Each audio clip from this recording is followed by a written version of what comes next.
It was either that or do my like awful Seinfeld bit where Jerry Seinfeld would be like, "What's the deal with HLS? It's already got an acronym in it." 10 out of 10. Anyway. Excellent impression. Thank you. I intentionally did a bad one, but yeah. Okay, so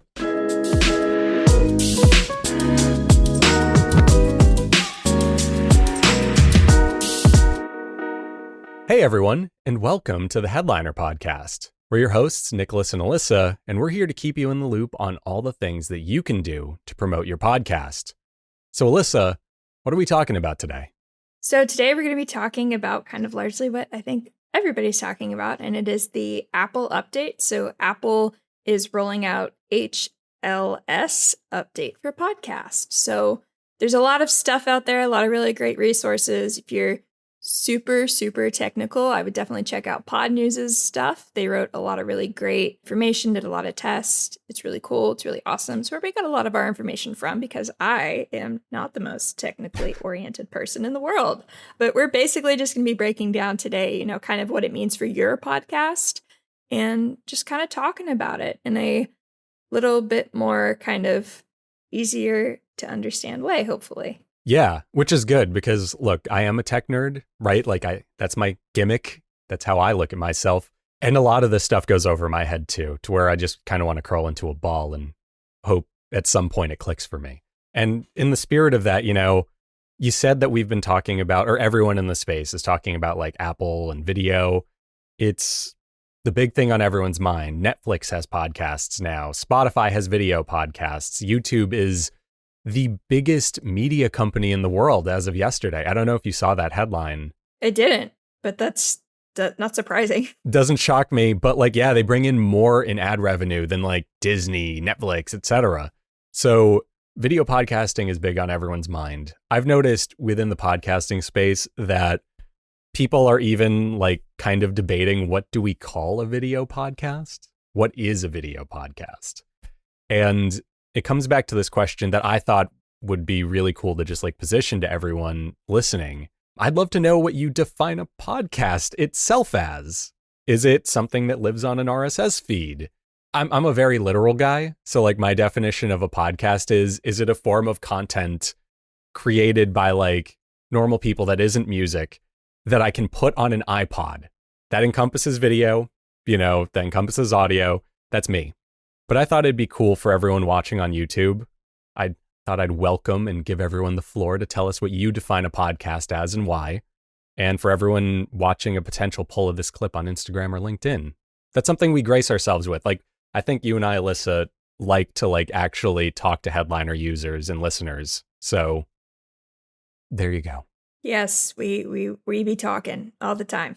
Yeah. Very responsive, I will say. If you ever get a comment back, it's probably me. So I do like to yap, obviously. So yeah, exactly. Ask away, comment down below. We'd love to hear your thoughts.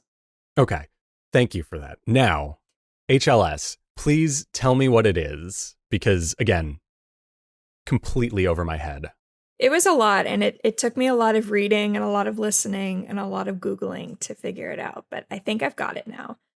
So HLS, it really stands for HTTP live streaming. So, and a little bit more on that in a second, but okay. It kind of started back. Apple actually technically invented it a while ago. So in 2009, they came out with this thing, and it's kind of on the idea of an RSS feed where it's open source. So it means that really anybody can technically use it.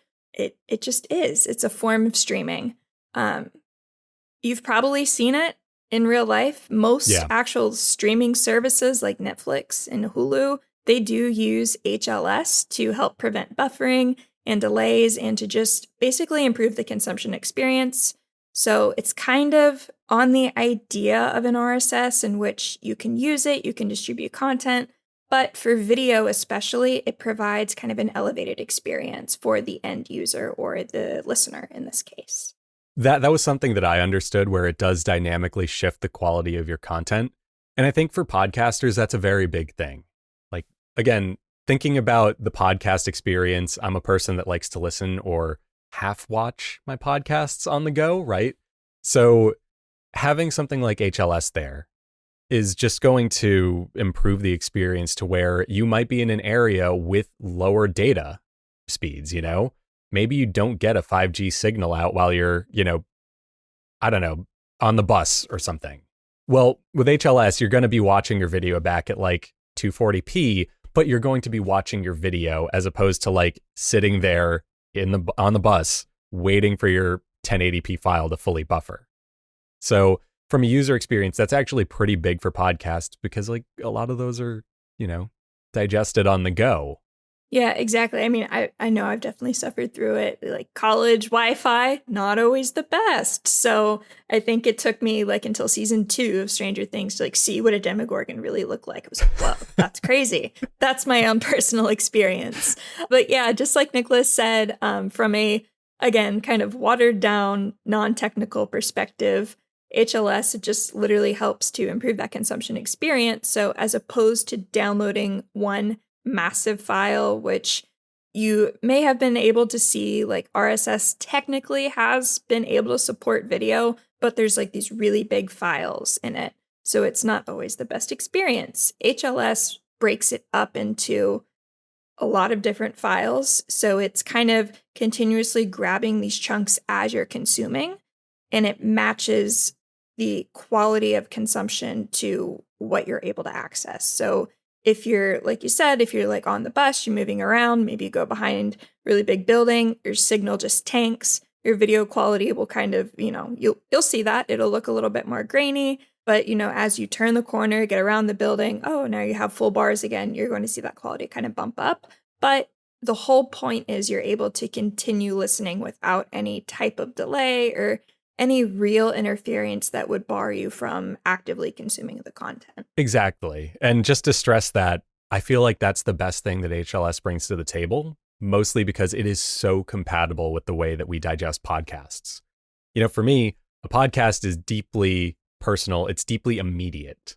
It's something like, okay, I want to know about this. I'm picking this thing. It is direct from the source, hopefully, talking about the thing. And now I don't have to get interrupted because my bus went into a tunnel and then got stuck in traffic, Not speaking from experience, or anything like that. I don't know if this was ever you, Alyssa, but back in the office days when I'd go commute to the city to work with the rest of the headliner team out of an office, I would like manically reach for Spotify and download whatever I'm listening to as soon as I'm leaving a specific train station. Because it was like, okay, you're going to get stuck in a tunnel for like 5 to 10 minutes, and you better have this downloaded. But with HLS, that may not actually have been necessary. I would have just had enough of the episode buffered already for me to keep going. Yeah, I mean, I did it with music. Like I'm from rural Kentucky, so going in Moorhead, there's definitely no connection. So I would download playlists so I could just be able to listen to music. So I can relate to that. Yes, HLS solved a lot of those problems for a lot of people. Also, and there's no other place for me to say this, so I'm just going to say it. I'm so tickled by the name HLS, mostly because it's an acronym for something with an acronym.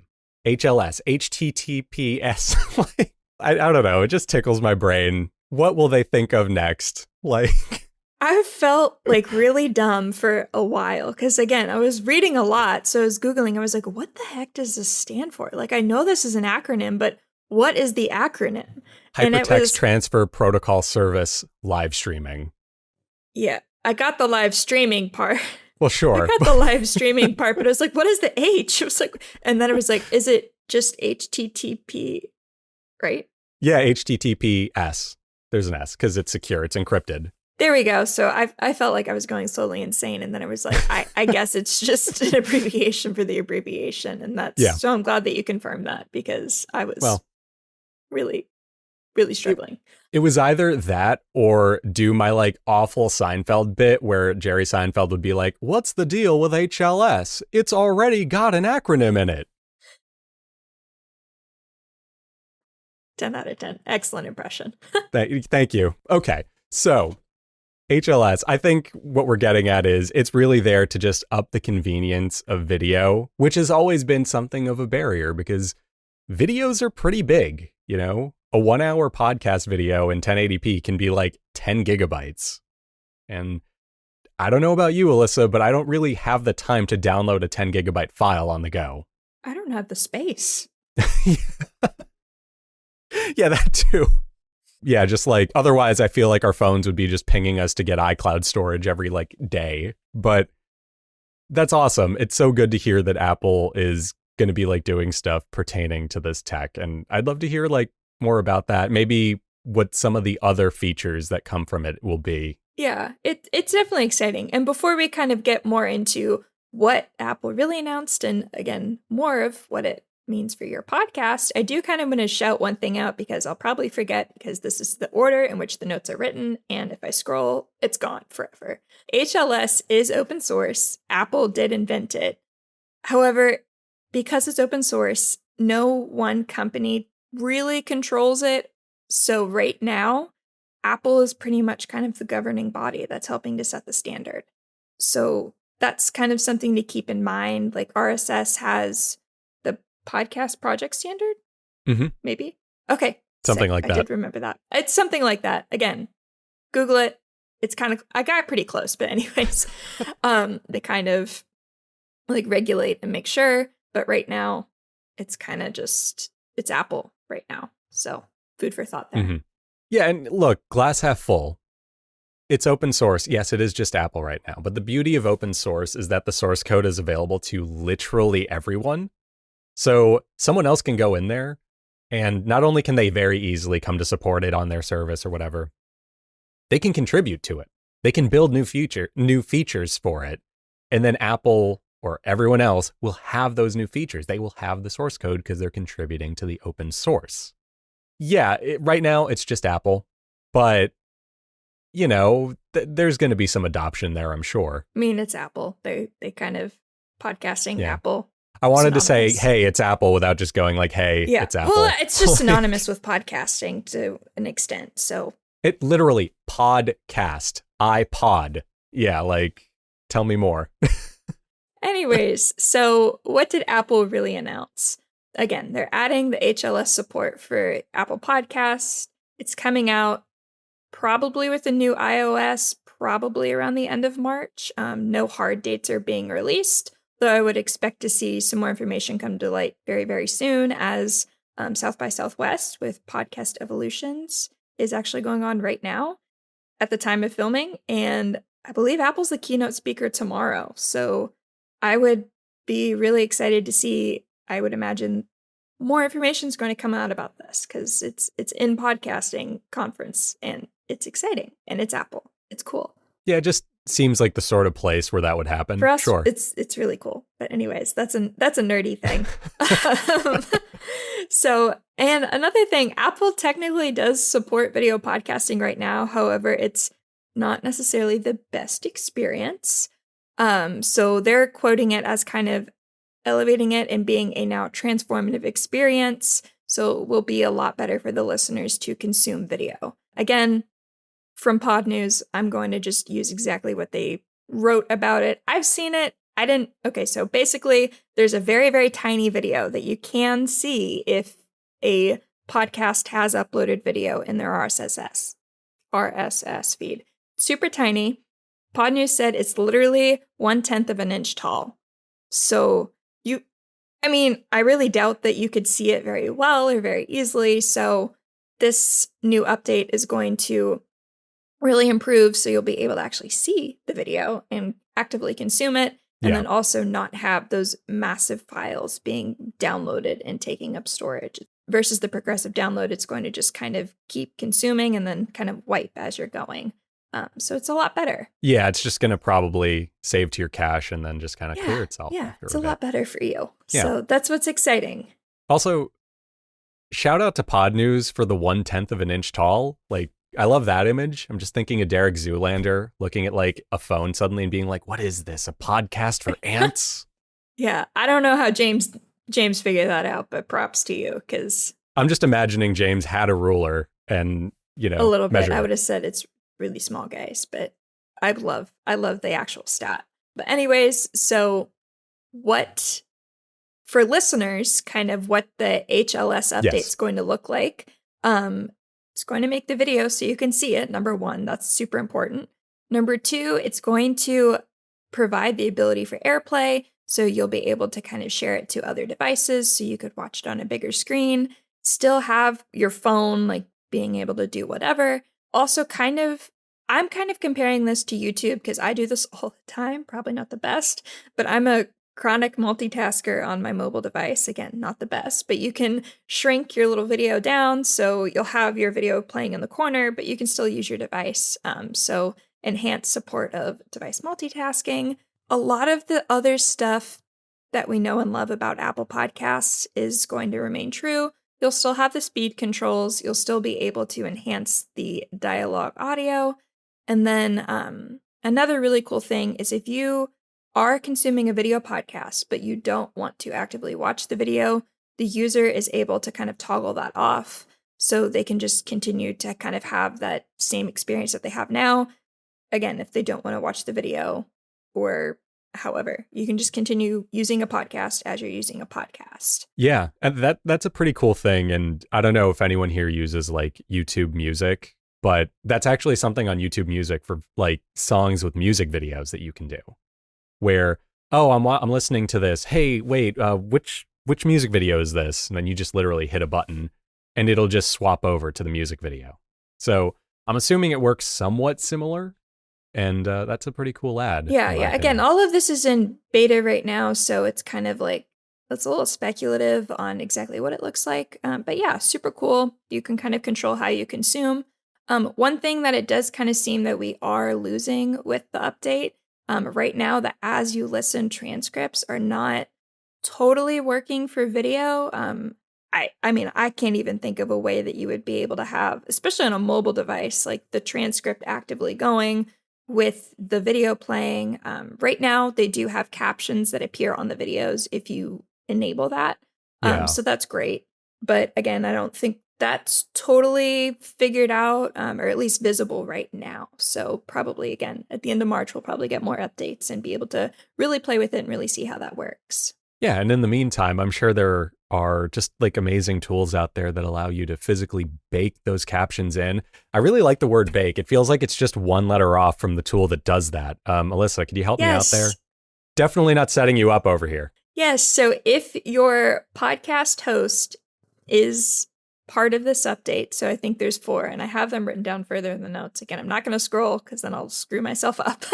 So if you want to upload video, you want to take advantage of this awesome update, but you really want to ensure that your video looks great and there's captions, you can bake them into the actual video. So there's tools like Headliner, Make by Headliner. There it is. Oh, there it is. You can just go ahead and add captions to your full-length video. You can do it in a styled, controlled, branded way. So it'll look and feel a little bit more like your podcast, and you just know that it's there and that people are able to see it. We know that captions help with retention on videos. So there you go. You can just create and upload video with captions, and you don't even have to worry about, like, is it spelled properly? That kind of thing. It's all accurate because you did it yourself. Yeah, exactly. Quick and easy. What else could you want? Oh, awesome too. That's what else you could want. And guess what? Yeah, we do that. We are pretty awesome. I won't say it, but you said it, so there we go. Well, it's also, quick aside, I feel like we should rename a feature on Make as Cake because we can bake captions in like it's a cake. But I'll take that up with the engineering team and they'll just probably yell at me. Oh. Don't worry. They love me so much. Yeah, I'm sure. Someone on the team is listening to this right now and he's just shaking his head at both of us. Okay. Anyway. Anyways, so that's kind of what it looks like for listeners. A better, quote, transformative experience, according to Apple. But what does this mean for podcasters, our primary audience here? So number 1, don't freak out. HLS is not replacing your RSS. I was a little bit nervous because I was like, uh-oh, how do I upload this now? It's fine. You can still keep doing what you're doing. HLS, if you are using video, big, bold, if you are using video, is just another way to distribute your podcast. So right now there's only 4 hosting platforms. See, there it is. I didn't have to scroll that far, but only 4 hosting platforms are listed right now in the Apple HLS announcement. It's going to be Acast, Art19, Simplecast, and Omni Studio. So if you're with those 4 hosts and you're using video, super cool. They're going to provide you with resources and materials to tell you how to upload this video so you can distribute HLS on Apple, or distribute video on Apple. And whoever else is going to be supporting HLS, I'm assuming more will, as kind of this grows and adoption and all that. But there you go. And it is going to, so obviously, like, if you're uploading video, you're probably like, well, what about for those podcast players that don't support video yet? Your audio is still being uploaded through the HLS. It's just a slightly different way to ensure the video is pretty. So you have to have video and audio for this to really work. And similarly, ads and podcast. So dynamic ad insertion is possible for video. However, the ads must have video and audio.